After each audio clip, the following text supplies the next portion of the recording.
What Texas has devised is a bizarre, dystopian, vigilante system for hunting women in Texas who seek abortions. A vigilante system to effectively ban abortion and shut down all abortion providers in the state, not to mention terrorizing women who are seeking the procedure. But they're using not the direct power of the state, but instead anti-abortion activists as their vigilantes and the state court system as their means of doing it. It is weird. It is deliberately weird. And as our friend Dahlia Lithwick explains at Slate.com today, it is a, quote, convoluted system that Texas Republicans devised on purpose, specifically to prevent federal courts from blocking this law. And so far, Dahlia writes, they've succeeded. Yeah, and so what this does now is it takes the claims of people who were not harmed by your decision with your doctor. It takes those people out of federal court and it puts them in the state court. It moves those cases to Texas state courts where you can bring your claim, and if you're successful, you get the bounty. You get the 10 grand and you get all the legal fees that you shelled out. Now, who would do that? Well, for starters, churches. The Texas law has energized the churches who are anti-abortion. Mark Lee Dickinson, who is the director of the Right to Life for East Texas, said he knew many people who were eager to sue abortion providers when the law takes effect. Last year, he pushed for an ordinance in Lubbock, Texas, a local ordinance. The legal structure of that ordinance was similar to this one, okay? And more than 200 churches were part of that effort. Churches are going to start hunting women, not just for the bounty, but to keep women afraid, to keep women terrified, to keep them barefoot and pregnant and poor. Because women with means can leave the state. Women with means can go anywhere they want to go. They can go to LA from Dallas. They can fly from Houston to, Nevada. They can go. But poor women who can't afford to go, right now in Lubbock, okay, they were successful in shutting down the Planned Parenthood there to the point where the Planned Parenthood there stopped doing abortions because the onslaught from the churches, okay, was...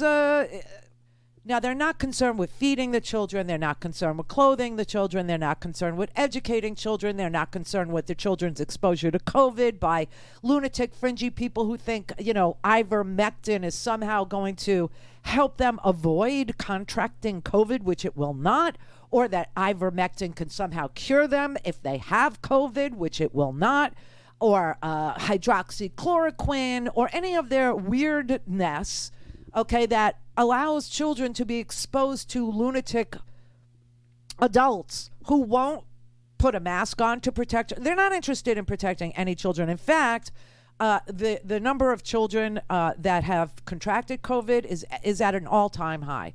52% of America is vaxxed, meaning half of America is not. And the children who are going back to school are getting COVID from unvaccinated people. I mean, it's just so unbelievable. We're over 160,000 new cases a day every day now. We're over that. There are 100,000 people, adults, hospitalized with COVID in this country. 1,211 deaths a day yet again. And we're facing a holiday weekend, Labor Day, where everybody's going to want to do stuff. And you have half the country refusing to put a mask on, refusing to get a vaccination. And I mean, this is so unbelievable. But they love children, you see. Not feeding them, not clothing them, not protecting them, not housing them, not they will cage them if they're a certain shade of melanin. If they have a certain melanin content, let them die, I guess. I don't know. I mean, but here you have churches who are part of this effort to shut women out of privacy rights. Wow. How creepy are we going to allow ourselves to get, anybody? Is there a bright red line for you that you won't go below in your creepiness?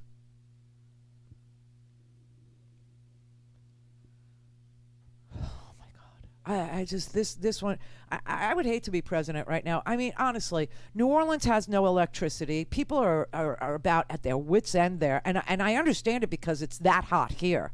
It's that hot and moist and humid here in South Florida. And, you know, we went through a hurricane like this. We went through Wilma, and it was 3 weeks of no electricity. Now, I will say that they're doing a slightly better job in New Orleans. East New Orleans is starting to see some of their electricity come back online. But you have New Orleans, there's gas shortages there. They can't keep generators running. They're out of food. They're out of housing. They're out of the, I mean, you got COVID rampant in Louisiana. You have, you know, a war that he just ended in Afghanistan, standing up to these freaking generals of his that got it wrong for 20 years and saying, no.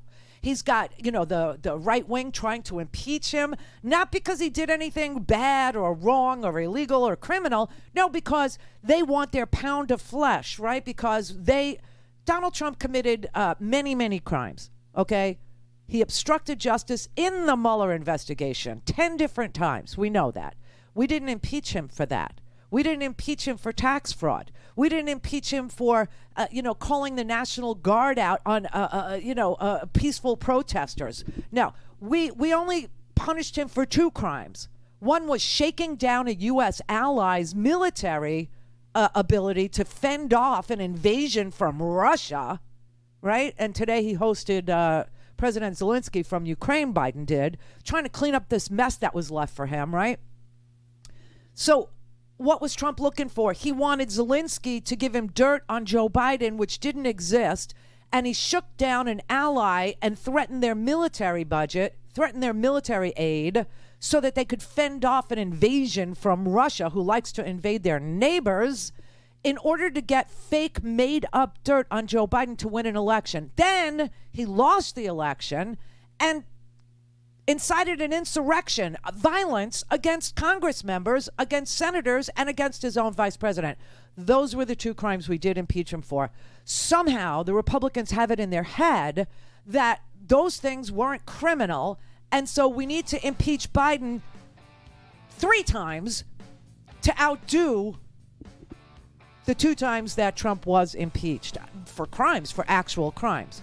And we didn't even impeach Trump for all his crimes. It's a civil war. You understand that? Do you understand? Right now it might be a cold civil war, but they are threatening violence. You know that. You've heard them. Time to kick some ass. Matthew Cawthon, this miscreant, okay, this bully who is paralyzed because of a drunk driving accident, is telling people, gee, it would really suck if we had to resort to shooting each other. It would really suck if we had to, actually deal with bloodshed, American against American, but it might become necessary if we don't get our way. How far are you going to go with this? How far? Don't have time to listen to the live show? Want to hear more on your schedule? Go to randyrhodes.com.